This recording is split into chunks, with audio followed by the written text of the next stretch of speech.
আল্লাহর দুস্থ হাবিব নূরে খোদা নূরে মুজাসসাম আকে মাওলা তাজদারে মদিনা সাইয়েদনা মুহাম্মদ মুস্তাফা আহমদ মুজতবা সাল্লাল্লাহু আলাইহি ওয়াসাল্লামের হাদিসে মুফতি কাকে বলেছেন আমার হুজুর পাক নবীজি নবী পাক সাল্লাল্লাহু আলাইহি ওয়াসাল্লাম বলেছেন, হাদিসটা যে আমি পেয়েছি মাজারি তাফসিরে মাজারি দ্বিতীয় খণ্ড পৃষ্ঠা 183-তে। হাদিসটা হচ্ছে এই, ইস্তাফতা কালবুকা ওয়া ইন আফতা কা মুফতিউন। তুমি তোমার পবিত্র কালবকে জিজ্ঞাসা করো, বিবেককে জিজ্ঞাসা করো, মানে তুমি তোমার পবিত্র কালবকে, ইমানি কালবকে জিজ্ঞাসা করো, হ্যাঁ, যে মুফতিরা তোমাকে যাই বলুক না কেন, যে কোনো মাসালা তুমি তোমার কালবকে জিজ্ঞাসা করো।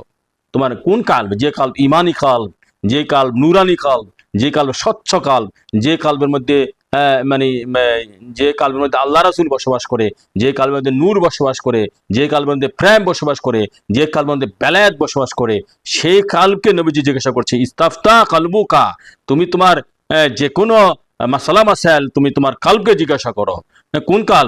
পুত পবিত্র কালব। ওয়া ইন আফতুকা মুফতিহুন, যদিও জাহিরি মুফতিরা তোমাকে অনেক ফতুয়া দিয়ে থাকে। সেটা তাফসিরে মাজারের মধ্যে আমি পেয়েছি দ্বিতীয় খণ্ড পৃষ্ঠা 183। তাছাড়া তারগিব ও তাহিব দ্বিতীয় খণ্ড পৃষ্ঠা 557 মধ্যে এসেছে।